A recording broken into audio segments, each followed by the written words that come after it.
Welcome to the 905 podcast. I'm your girl, Savanna. And I'm Charles. Charles, I don't know about you, but I'm so excited to talk to Matt Morgan, who's a combo guard for the Raptors 905, and you know him a little bit from last year.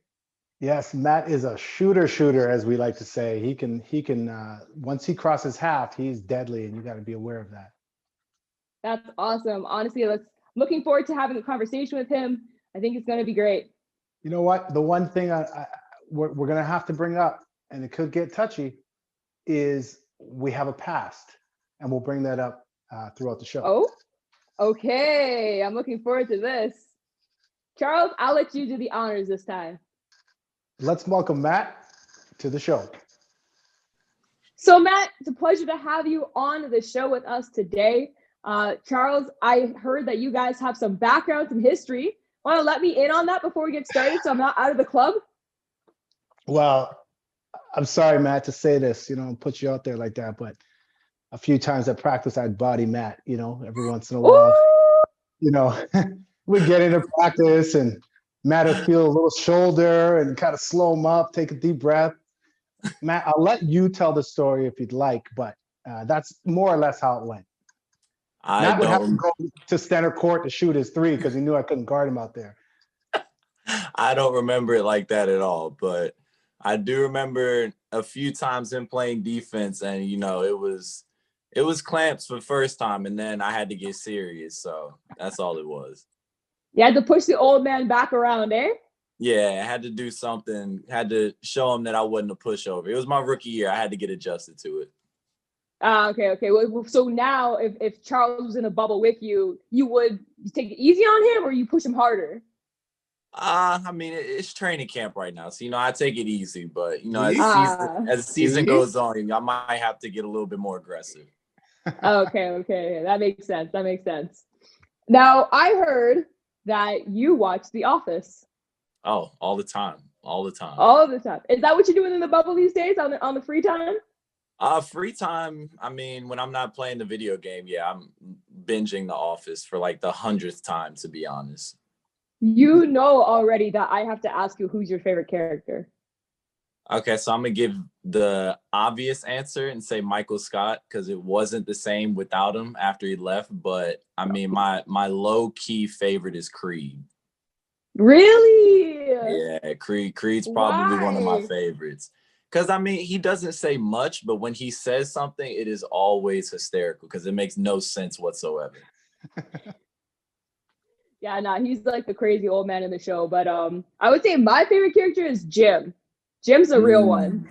Yeah, I like Jim. I think he has his moments, but with him, it makes me laugh every time he looks into the camera. So that's like my favorite Jim moments ever.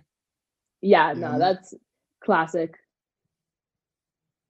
Got into it. Of all the days you talked about The Office, again, another thing I couldn't get into. But I know you, like you said, you play 2K, right? Mm-hmm. Got into a tournament. How did you guys do? So I played in 2 tournaments. I was in one with kind of like everyone in the G League mixed with some other people. That tournament, it was me and 2 guys from Long Island, Devin Kennedy and CJ Massenberg. I think we won our first game, and then we played against someone who plays 2K for a living, and she's really good. So needless to say, it didn't end well for us. And then the second time was more Canada Raptors specific. I played with 2 of my friends. One I went to school with and one I met playing 2K. And we've been cool ever since. So I think we finished 3rd in that one. Yeah, I think Okay. Yeah, I think we finished 3rd. We ended up playing Agent Zero. We played him. We beat him. We beat Agent. Yeah. No big deal. Yeah, and then we played Boy Wonder and we beat him too. Yeah. Wow. Yeah. Yo. Okay, so you're saying that what you do to Charles Kissy on the floor by bodying him is what you do also in the virtual world as well. Yeah, I do a lot of bullying on and off the court. I like it. That's one of those guys that take advantage of an old guy like me, He'll walk up to you slowly and then boom, he's gone. Oh yeah, that's why everybody hates me at my YMCA. I can't go back anymore. You're bullying the little kids too. I can just see it now. You're just like that one person on the court that's like way too good. Oh, yeah. All right, so you were on the 905 last year. Everything got crazy. Everything was up in the air, and now here you are in a bubble. Could you have ever thought that, back then, that this is where you would be right now in this type of situation? No, not at all. I mean, I couldn't even imagine not finishing my rookie season. Like that was a shock to me. But after everything happened, just going home for a while, for a long while, I'll put it that way. Yeah, I would have never imagined that we would have been in Orlando in a bubble, same place that the NBA was. I wouldn't even thought we had a season this year, honestly, because it's been such a long time. But I mean, just kind of thankful to be here and, of course, be back with the 905 for my second year. How was that that off period? Because I know you remember that last game. I remember us on the bench sort of whispering back and forth, hearing the news that some of the NBA games had been canceled. The time in between, though, how has that been for you? Sort of between, that final game and now. Yeah, I mean, I always say the pandemic obviously is not one of the better things that has happened, but I looked at it as a positive. I hadn't been around my family that much in forever, being in New York for school, and then being in Canada, a whole nother country away from my family. So it was good to be with them for a while, get to be with my little brothers. I mean, I tried to work out as much as possible, but obviously with things being shut down, limited to certain people, certain times, it got tough for a while. But I mean, I ended up figuring it out later on in the year, and then early in this year, things started to open up a little bit more. So got a little bit more into a rhythm in terms of workouts and stuff like that. But honestly, it was just great being home, being with my family, my mom and my dad. Made a trip up to DC to see my grandparents. So just stuff like that you can't really do much of as a professional athlete that I took advantage of while I could. Is that the longest period of time you spent at home since really going to college and playing professionally? Yeah, since going to college. I mean, being in college, you're only home for a few months and then you go right back to campus. But I was home from March until really February, so almost a whole year. I mean, traveling back and forth, just to see people. But I mean, that's the longest I've been home and had in between seasons probably in my life. Were your siblings home too? Yeah. My middle brother, he's in college. He was home for a while. I mean, in and out of going to campus because, they had limited numbers they could bring back. And then my two twin brothers, they're in high school, so they were home with me the whole time. Nice. One of them is playing, right? Which one of your brothers is still playing? All of them.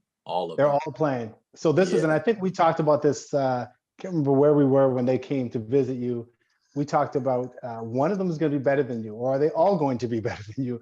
Or are you still bullying them too, like you did me at practice? I had to throw that in there. Let the people know. Help. Yeah, it's the same thing with my little brothers. I mean, right now I'm the oldest. I'm obviously more experienced, played a lot more basketball. So, I got to beat them while I can. But I do remember me telling you that one of them is going to be the better than all of us. And if I had to reveal it, it's probably going to be my youngest brother. Ooh! Yeah. Always the youngest. You heard it here first. Yeah. The youngest, because they get to learn from the oldest mistakes, man. That's what it is. Everything that me and my other brothers we do wrong, he knows already. It's so like, noted. Yeah, he's way more advanced for his age than me and my middle brother were. So he's probably gonna be the best out of all of us. Matt, have you seen the Life Alert commercials or like the memes before? Oh yeah. But help, I have fallen and I can't get up. That's what Charles. That's Charles right now. I never fell though, not once. I mean, I felt like falling a few times, but that's a whole different thing. And I mean, he's taking some charges here and there, but right? I mean, that's about it. I've taken a few of those Kyle Lowry charges, or at least I call them anyway. When you're coaching, you can make the calls too, so it's a little bit of an advantage. What's the biggest difference so far? I know it's still early, but what's the biggest difference have you felt so far between this season and last season? I mean, so far it's just how much I know about our team already. Just like going through plays and explaining like our defensive pillars and explaining drills and stuff like that. I mean, last year I was the kid who would just stand in the back of the line and just kind of wait and see, all right, what are we doing? Kind of figure it out. But now I'm a veteran on the team, which is weird to say because I'm only 23, but I mean, I gotta lead. Being my second year, especially being with this same team last year, gotta help explain a lot of things, teach a lot of things. And that's something, I was ready for. I was expecting that, being that we were gonna have a bunch of new people. So I say that that's the biggest change, is going from learning from a bunch of people to teaching a bunch of people.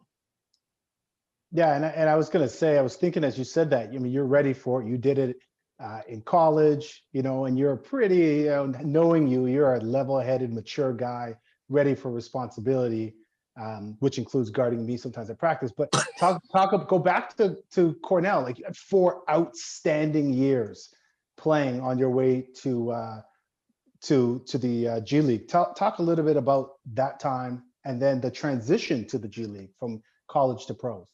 Yeah, I mean, Cornell was a whole different experience for me. I mean, my freshman year, and I had a coaching change after my freshman year. So I had the people that brought me in, told me this is what we have planned. This is, what you're going to look like over the next few years. And then after my first year, I had a good year, and then they're gone. But luckily, the athletic director, he believed in me to be able to help them pick the next coach. So it was me and a couple other guys, and we got to interview the coaches that, they thought were best for us. So yeah, we got to sit in on the interviews. We got to interview them ourselves without the athletic director. Okay, Ask GM. questions.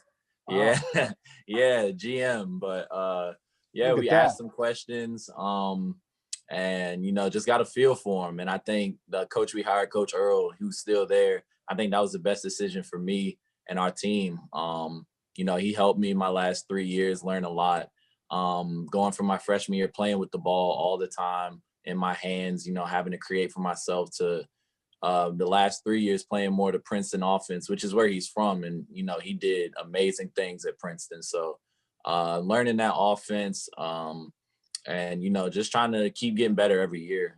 They added the Ivy League tournament, which really helped keep that competition high throughout the year. So my junior year, we made it. My senior year, we made it to, a postseason tournament. So we kept taking the right steps in the right direction. And I think learning and maturing those 3 years, really helped me going into my rookie season. We had a lot of change, roster wise. But I mean, the one thing that I always fell back on is, I am who I am. I know what I can do on and off the court. I tried to stay involved off the court. If anyone ever needed anything, I did a lot. I mean, going to, children's hospitals, giving away shoes during games and stuff like that, just trying to give back to the community. I think that really helped me get through such an up and down year for me individually, but I couldn't have asked for a better team to play on. It's kind of funny because I'm going to circle right back to your experience at Cornell, but I remember seeing you in the gym involved with a program that we were running, La Loche, Saskatchewan, where we brought kids over down to Toronto to see the city for the first time, and you were right in there. I remember you just working out with the kids, pushing them, playing. You guys were sharing some laughs. So when you mean you love being involved, no, it's coming from an authentic place. You truly enjoy being involved and giving back. Yeah, that was a great experience. I mean, just meeting those kids and, first time they were in Toronto and, interacting with NBA G League players, it's something that, you can't really explain. I mean, it was awesome.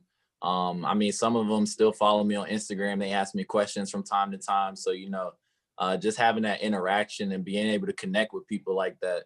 Because I remember when I was little, I would want, NBA players to respond to me on, Twitter or Instagram or whatever the case is. So being able to do that for other people, I think that was big for me. That's amazing. That's honestly, that's actually amazing. Now circling back to Cornell, like I said we would. Okay, boss chooses the coach. Like, what type of experience is that? Like, no, like on a collegiate level, you never hear of that. So, what really made the coach that you chose, Earl? Like, what made him stand out? I think for us, it was just that he was an Ivy League guy. He went to Princeton, he played at Princeton, graduated from there, and then he coached there for a long time. But I think what really won us over is he came into the interview. I don't remember the other coaches' names, but they came in and they told us about them, about their accomplishments. It was all about them. But when Coach Earl came in, he wanted to know us. He wanted to get to know us. He wanted to get to know our team, what we thought would be the best, situation for us moving forward. So I think that really resonated with us, knowing that he wanted to get to know us and he wasn't going to try to change us immediately.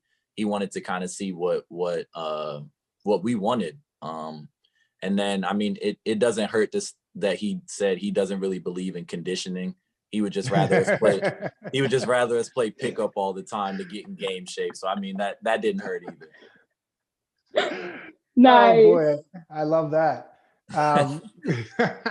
So back to the transition, you talked about the first year sort of being up and down. Talk a little bit about that. What are you taking from that first year and bringing to year two as a sort of a second year pro? I think that first year, for me, it was, just getting adjusted. We had a lot of guys on our team that were really talented. I mean, we had, especially at my position, Tyler, Jawan, Shamari when he was there, Dwayne. It was just a lot of guards. And, coming from Cornell, where I had the ball in my hands, I had to score 25 every game or we wouldn't have a chance, to a team where, anyone can score 25 on any given night. That was an adjustment for sure. But once things settled down toward the end of the year and, everyone kind of defined their roles, minutes, what we could bring on the court, stuff like that. I think that's when I really settled in and I started playing my best. I mean, unfortunately, it ended abruptly, but I think how I ended last year, I think I can bring to this year, same aggressiveness, same mentality, but ultimately just the consistency. I think throughout the year early, it was a lot of up and downs for me. I have a really good game, then I would, kind of fade off the next game. So I think being consistent with my efforts on the court, and then, being my second year, I got to be a leader now. So being able to pick my teammates up when they're having a bad game and not only worry about myself, I think that's what I can carry into this year. I mean, you're in the right program for it here at the Toronto Raptors, like G League team. Obviously, like they have a proven record, especially like you see Fred VanVleet, who's taking leadership roles at the next level, So if you are in the right spot. Absolutely. Take through draft night, which I'm sure was a bit of an emotional night, but then had a quick turnaround to some good news the following day. Want to walk us through all that? Yeah. So draft night was a night, you look forward to growing up, being a kid, wanting to, hear your name called. But I mean, me being with talking to my agent, being with my dad, we were prepared for anything. If I heard my name called, celebrate, but we know we got business to take care of. And even if I didn't hear my name called, either way, we still got to handle our business. So draft night, I stayed up all 60 picks. I can't remember, it was like 3.5, 4 hours. And, I didn't hear my name called, but my agent called me immediately after that last pick. And he said, don't worry about it. We've talked about this, just get some rest and, we'll find out where you're going for summer league in the morning. So I couldn't go to sleep. I think I ended up going to sleep at like 5:30 in the morning. I was just up, like, because, you didn't hear your name called. You just don't know. It's just a lot of unknowns at that point. So once I ended up going to sleep, I woke up at like 8:30, still haven't heard anything. My agent told me, some teams reached out, but nothing official yet.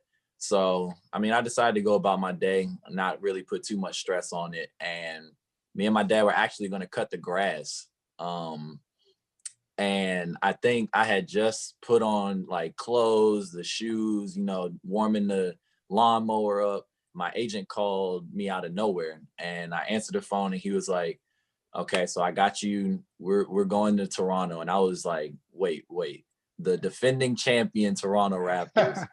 And my mom always calls me, her nickname for me is Waldo, because I always end up in places where, she would have never guessed. Like Cornell and Ivy League school, never guessed. First year being a professional with the defending champs, would have never guessed. So, I mean, that after that news, I celebrated for a minute, but my dad wouldn't let me celebrate for too long because I had to cut the grass. So That's awesome. Your dad is a coach, right? Your dad's coach. Tell us about that. Yeah, he has his own AAU team. He's had it for a while now. It started with my middle brother. They were Team Momentum out of Charlotte, and then being from Georgetown, he changed the name to the Charlotte Hoyas. So they've been around for a while. Yeah, couldn't resist. Same colors, same logo, everything. So yeah, they've been around for a while. They had a really good summer this past summer. My youngest brothers, I think they ended up being ranked number 3 in the state or something like that, close to number 1. But yeah, he's had his AAU team around for a while. Of course, sponsored by New Balance, of course. So of course. Throw that in there. Just casually throw that in there. Yeah, casually throw the New Balance in there.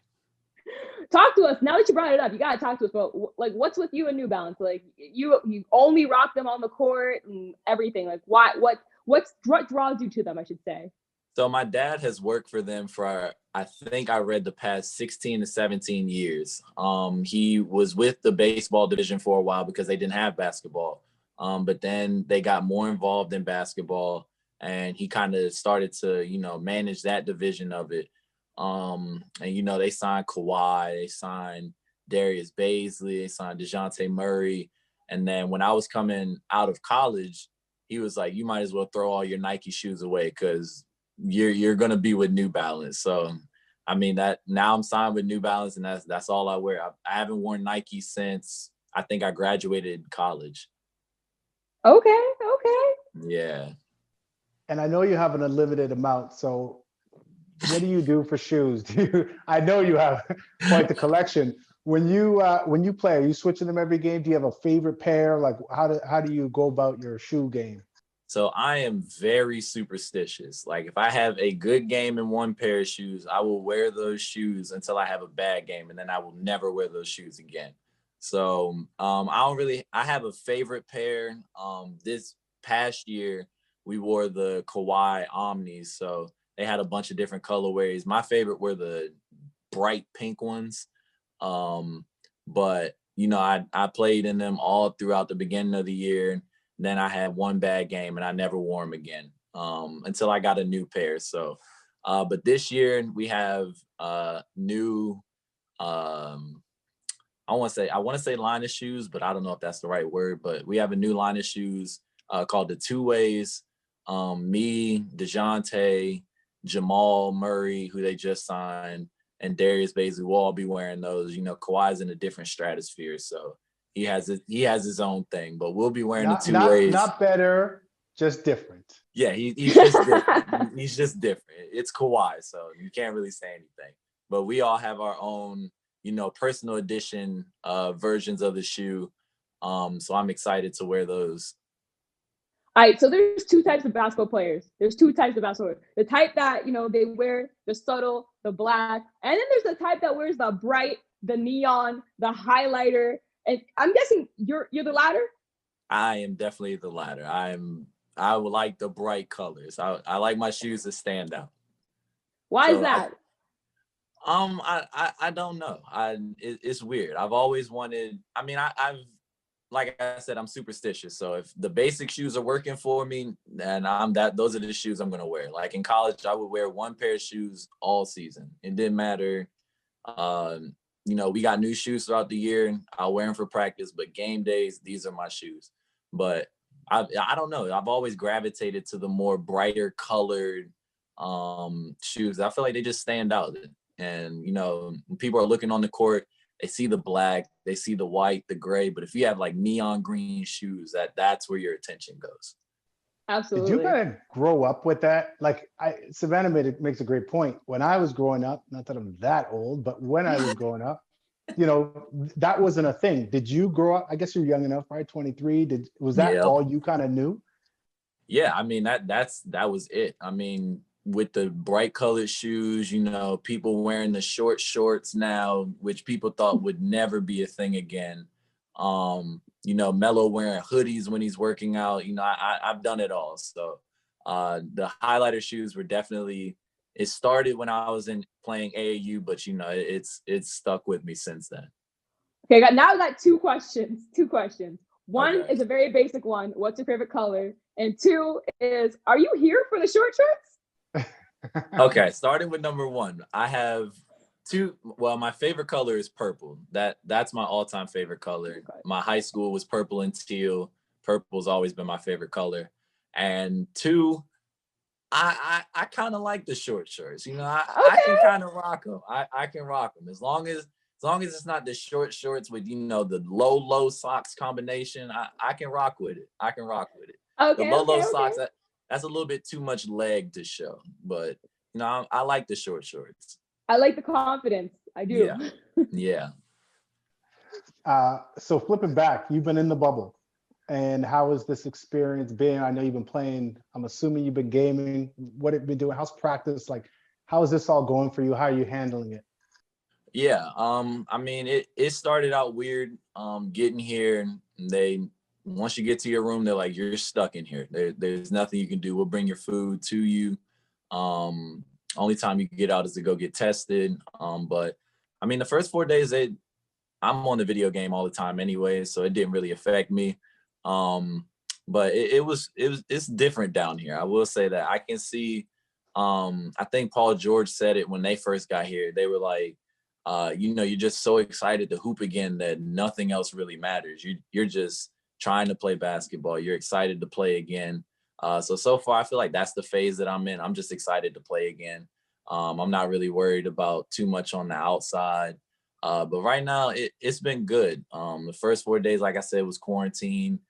You only go out to get tested, which was good because we got to go out, kind of interact with our teammates a little bit.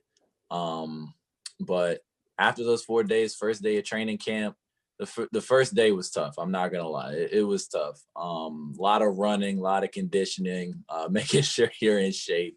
Luckily, I've had such a long time. I've had nothing else to do but stay in shape. So it was tough. And then, the last few days, we just been really trying to nail down our plays, build our team chemistry on offense, defense, learn plays, different defenses that we're going to run, but ultimately just getting to know our teammates, playing 3-on-3, 4-on-4, 5-on-5. Now that we have enough people, I feel like it's been really good for us. Like I said, getting to know our teammates, building that chemistry, building that, bond that we need, especially coming in here into the bubble, because I mean, there's no fans, so all we got is us. Win or lose, I think as long as we can stay together and keep building on what we've already started, I think it'll be a fun month and a half for us. Now, how are you feeling about the condensed season? Like 15 games in like 25 days or something like that. How are you feeling? Because that's different than last year. Yeah, it's completely different, but that's one of the things I can draw on being at Cornell. Back-to-backs aren't really that big of a deal for me. Ivy League, we couldn't play during the week, Monday through Thursday, straight school and practice. So Friday, Saturdays were back-to-backs. Whether we were at home or on the road, winning a game and then having to take a 7-hour bus ride to the next school. But I mean, condensed season, it's little margin for error. I mean, you can't really lose a game and then be like, okay, we got 30 more to go. It's got to be a high sense of urgency for us starting from the first game. So I think now that we kind of have everyone here, everyone's healthy, I think it'll be good to keep practicing, keep working. But 15 games, I mean, that it's not much, but at this point, I'm sure everyone here, we just taking whatever we can get. I got to ask you a question. I know we kind of chatted a little bit about this in terms of outside of basketball now. So we're talking about this whole social justice movement, Black History Month. You know, I know during the election, I was texting like, what is going on down in the Carolinas? Like, what is happening? Man. Um, I was a little worried I was going to invite you up to my place. Tell me, how did you manage? Like, how are you handling that? Because you're young and, you know, there's this whole wave of activism, right? Through the Mhm. NBA, through the G League, professional athletes. But you remember that you guys are still really young. There's not a lot of 23-year-olds that have so much information, knowledge, you know, and sort of pride in what's happening. Talk a little bit about that. How was that for you? What was your experience like with this all, and how are you processing it all? Yeah. I mean, it started back with, you know, the George Floyd. That happened. I was in Connecticut at the time, and, you know, everything went crazy. You know, and I think at that point it kind of clicked in my head that, you know, I got to be a leader. I got to step up. It's a lot of people, you know, looking to me right now, seeing how does he feel? What does he think? And I mean, not only did I think that, but, you know, people were asking me like, how do you feel about this? What are you going to do about it? So I think I kind of took that as kind of a stepping stone for me in my life as an individual to kind of personally take that responsibility on. So, you know, just getting out, informing as many people as possible. But, you know, starting with my family, my little brothers. You know, I have three little brothers, all Black. And, you know, everything that was happening, it was scary for a while. And then of course everything that happened recently, you know, with the storming the Capitol, all of that stuff, just trying to stay as informed as possible. But yeah, kind of taking that responsibility because I mean, it's bigger than basketball at this point. And I feel like with basketball, with everything that we've done, you know, in college leading up to where we are in our careers, I think we have a big enough platform to where we're able to speak about it and reach a lot of different people. So I mean, with Black History Month right now, you know, it's kind of a celebration, a remembrance of everything that African American people have done for us, not only on the court, but, you know, in life in general. So I think as basketball players, football players, just athletes in general, taking this time to, you know, kind of teach the next generation or even people who don't really understand like why it's so important. Just kind of using this time just to kind of remind them that you know, this is what we stand for, and we're not going to settle for anything less than that. You know, we saw Kamala Harris be sworn in as our first vice president of the United States. And it's weird to me to think and process that, you know, in the future, other generations growing up, that's going to be normal for them.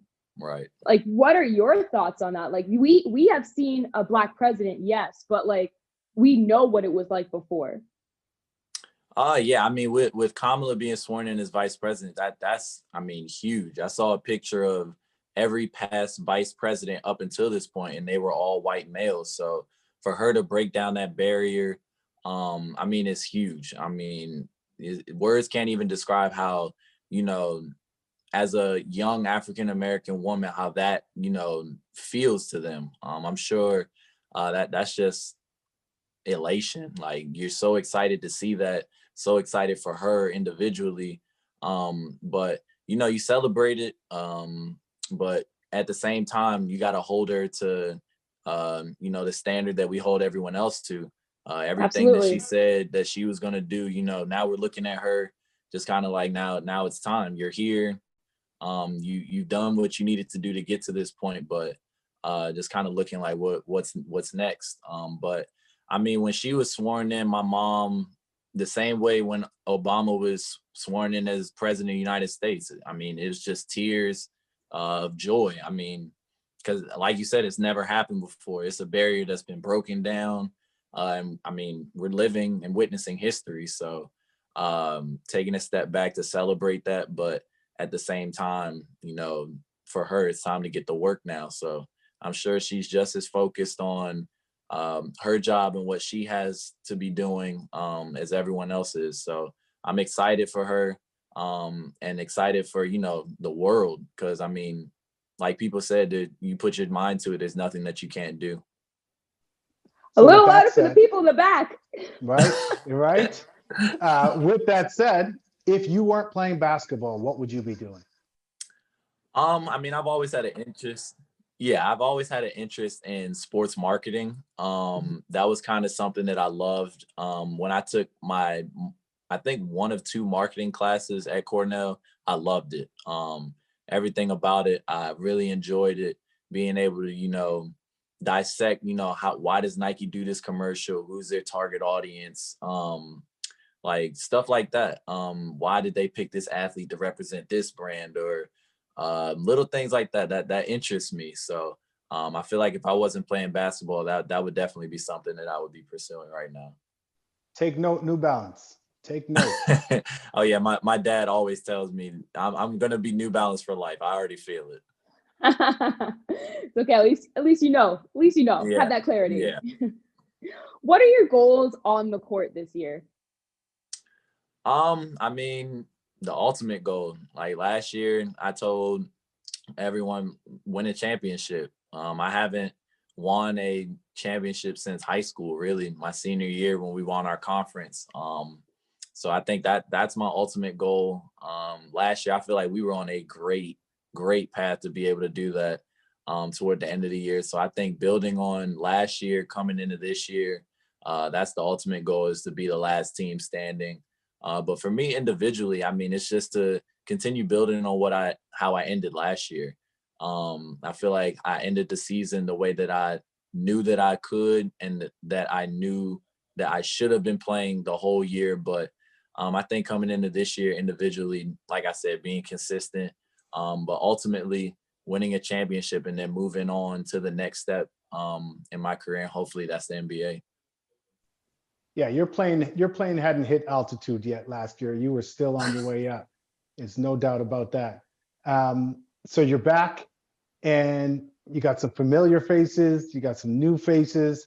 How is that blend? I know the dynamic is working out, but how nice is it to be back with Henry and some of the guys?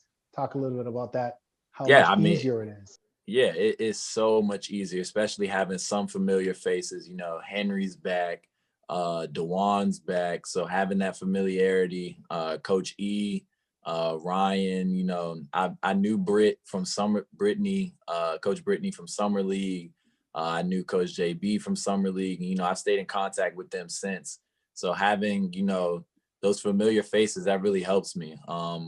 My dad always tells me, like, once I get comfortable with whether it's a coach, a person, I really start to open up. So I think having those familiar faces, it definitely helps, especially on the court. Having Henry and Dewan, they've been through this. They know what's expected, as well as myself. And then having Alizé go through training camp with the Raptors, having Jalen Harris, who was with the Raptors on a two-way. So I mean, we all know what to expect. But also having the veterans, Gary Payton, he's been, a terror in this league for quite a while. Matt Mooney. So, I mean, it's a good blend of familiar faces, but also new faces. And I feel like once we can all come together, once we, get things clicking, it's going to be scary for some teams. Absolutely. And you know what? I'm excited to watch you because you're speaking so highly of your teammates. You're showing leadership even just in this conversation. You're saying, I want to win a champion. You're not like, I just want to work on me, myself, and I, which of course you obviously have to do anyways. But, you said, I want to win a champion, and that's something I haven't done since high school. But just to hype you up a little bit, you made some Ivy League history as the second lead scorer in the league there. Right under who was it? Bill Bradley of Princeton, who also was a New York Knickerbocker back in the day, two-time NBA champion. So you're in some good company yourself. So I'm very much looking forward to looking how you bring your skills from Ivy League to the court this season, given the fact that you had all this time to train as well. Yeah, it's nice. I'll say that, especially my Cornell background. I don't talk about it much just because, it's in the past, it happened. I'm kind of focused on, like you said, winning a championship this year, this team. Last year was last year, can't do much about that. So just kind of focus on moving on.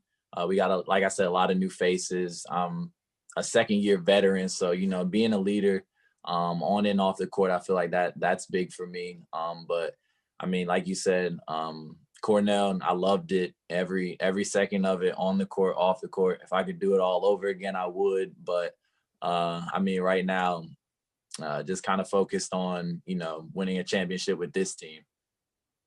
So I gotta ask, you're in the bubble. What's the one thing, because you had lead up, you said, I gotta bring this. This has got to come with me. What is it? Oh, That's not even a question. My PlayStation. There's no way I was leaving my house without my PlayStation. My brother wanted me to leave it for him, just because it's the new PlayStation, the PS5, for people who don't know. But yeah, that's the one thing I was like, I don't care if I got to leave clothes, leave shoes behind because my bag's overweight. This is coming with me. Why are you PlayStation over Xbox? That's a good question. When I was younger, you know, I played Xbox 360, but I think since the PlayStation 3 came out, I just never played Xbox again. I think it started with the fact that you had to pay to play online with Xbox and not PlayStation. So I think that once that happened, I was like, yeah, I'm not playing Xbox anymore. But now PlayStation charges you, so I've just never gone back. Besides the cold weather, what are you going to miss about Mississauga? Like, you can't play in front of fans. You know, I know sometimes, not that Charlotte's always hot, but it's pretty nice, or Carolina. But what are you going to miss? I mean, obviously the fans are incredible. Talk about that. What are you going to miss about being away from home? I think you just answered, just being away from home. I mean, getting used to Canada was, you know, a whole challenge in itself. But, you know, I'm gonna miss the walks to, you know, Square One, getting to know like the fans from Paramount. I'm gonna miss the walks to the grocery store. I mean, just being in a different country, living there was an experience by itself. So, but if I had to choose what I'm gonna miss the most, I'm definitely gonna go with Square One. That I've never been in a mall that size, but well, that's a lie. I was in the Mall of America, but Square One was like the biggest deal for me. If I was bored, I'd just go walk around the mall. That's so fun. I've been to Mall of America before myself, and it is huge. Yeah, it's enormous. We had the 3-on-3 tournament there, and like the fact that they put a whole court with like all the lights and stuff in the middle of the mall, that was ridiculous. That's crazy. I didn't even know they had a 3-on-3 tournament like available, but I believe it. That's how big it is. They have multiple of the same store in different wings of the mall. Right. Like on the directory, it was like the Gucci stores on the first, second, and third floor. I'm like, why do you need all of that? Like, that doesn't make sense to me. But once I walked in, I was like, oh, now it makes sense. People be lost, and then they'd be running into the next closest one. Right. That's all it is. People get lost. That's why they do it. Okay, you just said something earlier. You said living in a different country. So Canada, how different is it from your, you know, previous life? Like what were some of the major differences? I know people talk about milk in a bag. I mean, I had kids, so maybe that's just for kids, but tell me, what are the differences? And ketchup chips, you know, you guys hate on our ketchup chips. I don't know, but what else? The milk in the bag caught me by surprise. I did not know that was a thing. I was searching for milk and I was like, can I not find something in like a carton, like for the life of me? That was different. I mean, the weather wasn't different for me coming from Ithaca, New York. So I was used to that. Right. The exchange rate, I remember the first time I was there, I ordered pizza.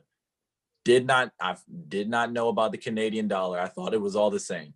So my delivery guy shows up and he tells me the price. And I hand it to him in American dollars and he's looking at me like, this isn't it. And I'm like, I don't know what you're talking about. So I handed it to him. I walked away. I don't know what he did with it or whether I paid enough money, but that caught me by surprise. And I think the last thing, what the poutine, whatever that is, come on. You haven't tried it? Never tried it. Never tried it. Everyone Oh, told me to. I never tried it. We're gonna have to arrange some poutine in the Disney bubble, Yes, man. indeed. Yes, indeed. That's This is all what I we'll ever do. heard about. You'll come by. We'll watch The Office because I haven't watched it, and I'll make you some poutine. We'll order some in so you can actually try it. You have to try it. Whether you like it or not will be up to you, but you got to try it. You got to get through season 1 of The Office first, because a lot of people quit before the end of season 1. So once you make it through the end of season 1, I got you. Deal. I'm making a believer out of you with the poutine. Did you notice 2 things? Well, one, I'm always surprised to hear Americans continue to say that, bagged milk is a surprise to them, because I swear it's all over online by now. Even, Danny Green, he tweeted it back when he was on the Raptors, like, what's with this bagged milk stuff? Like, but 2, did you notice any differences with like the people, or like it's just culturally, or not really? I mean, culturally, it was a little different, but not really. Not to the point where I was like, I am lost. The people, I will say, obviously people don't know this, but literally every account that I had was hacked into from someone from Canada. I don't know who it was, how it happened, like my Apple ID, my Instagram, my Snapchat, my emails, all of that was hacked into. So I have a bias towards some Canadians right now. I ended up getting it back. I ended up getting it all back. So, that fixed it. But not really. I mean, the people were, as nice as, besides that one person, the people were just as nice as everyone say they are. So, but yeah, the milk in a bag, that just wasn't it. I don't know how to react to that. I didn't know. I found cartons from one store, and that is the only store that I went to. All right, I got you. So, short shorts, that's it. Milk in the bag, not it. No, not at all. Not at all. I don't know how that works. Like when you're pouring cereal, you have to take out the whole bag. Do you use a straw? Like I'm confused. Okay, let me just and we have this. They're like containers, I guess, milk bag containers. You put the bag in there, you snip the end, right, and then you pour your milk. It's not crazy, but yeah, I could see it being a little foreign. That's fair. Yeah, I might as well just start with it in a container. Why does it have to go in a bag? But and just to be clear, we have cartons of milk as well. It's just yeah. I found those, and that was the only store that I went to. The milk in a bag caught me by surprise. That was the biggest surprise. Charles, this is a throwback, but I feel like this is something that Matt should know. We do have carts, right? So we have these little carts and everything. And I remember growing up that if you there's certain carts, if you opened it up, it mooed. Like it was like literally like a cow's moo. And then you won a prize. Yes. Oh, wait. Yeah, that would have blew your mind, Matt. Oh, wait, say that again. So we have the thing, Matt. It's a real thing. I swear, it's a real thing. Look it up. Google it after this. A carton of milk, the little ones, like the mini kid ones. You open it up, and it literally goes like moo or whatever. I never won, so I haven't heard it, but like my friends have, and they're like, yeah, it moos, and then you win a prize. It's like usually nothing like too crazy. So if it moves, you win a prize. Mm-hmm. Otherwise, if you open it and it doesn't make a sound, it's just a normal carton. Yeah, you drink your milk and move on with your day. I have heard it all. Oh my goodness. That's why you gotta be on the podcast, the Raptors 905 podcast. You learn about milk and cartons and all kinds of mooing cartons, all kinds of stuff happening here. Mooing cartons for prizes. That's a great idea. That is a great idea. There you go. When you use that, when you got your marketing campaign, feel free to slide that in, and then shout out Savanna for the idea. Oh yeah, that's gonna be like a Michelle Obama type school campaign. I like schools it. Nationwide. If you hear a moo in your carton, you win. I don't know. We'll figure it out. New Balance. You win New Balance. Yeah, you get a New Balance. You get a pair of New Balance shoes. Oh, I like that. We're on to something now. Okay. Well, we could talk all night about poutine. Charles, do you have any more questions for Matt? No, I just want to say good luck to you. Have a great season. Definitely be in touch, but have a great season. Play your heart out, do your thing, do what you're supposed to do, and look forward to watching you in the bubble and beyond. Appreciate that. It's an absolute pleasure to talk to you and get to know you guys, to know you better, and hear your perspective of the season and the team. Looking forward to watching what you got. Oh yeah, it should be a fun season. I'm excited. 15 games, but I think we're gonna surprise a lot of people and hopefully make everyone in Canada proud. So I'm excited. Except for that one hacker. Yeah, he's Back of the man's systems. Leave alone. And it all happened in like a span of 24 hours. So everyone in Canada minus that guy. Okay, we'll take it. All right, take care. Matt. Thank you. You too. See you. Charles, I never thought I would talk about bagged milk for so long. We obviously have a lot to clear up here, right? There's some discrepancies, some confusion between our two countries, and I thought it's obviously not just politics at times, it's milk as well. So I'm glad that we could dive in and sort it out. Start the communication lines, get them open. But honestly, Matt was a great interview. Honestly, I appreciate everything he said towards, his thoughts on social justice and seeing change politically, and also holding people accountable, saying that we gotta make sure that they're also coming through on all of our promises as well. What did you take away? Listen, that was probably the biggest thing for me, and I love the point that he made about that level of accountability. Not only putting people in positions to represent, individuals as politicians, but also making sure that we hold them accountable. Was obviously an issue in the U.S. in their last go around, and now they have an opportunity to figure it out and get it right. So yeah, so cool, and looking forward to watching him play and keep climbing in the second year. Absolutely. We'll see more of him also on the court, as he's a veteran, as we all touched on earlier. So see how he brings his leadership to the court. Yeah, he's going to be a boss. That's our show. We'll catch you guys next time on the Raptors 905 podcast.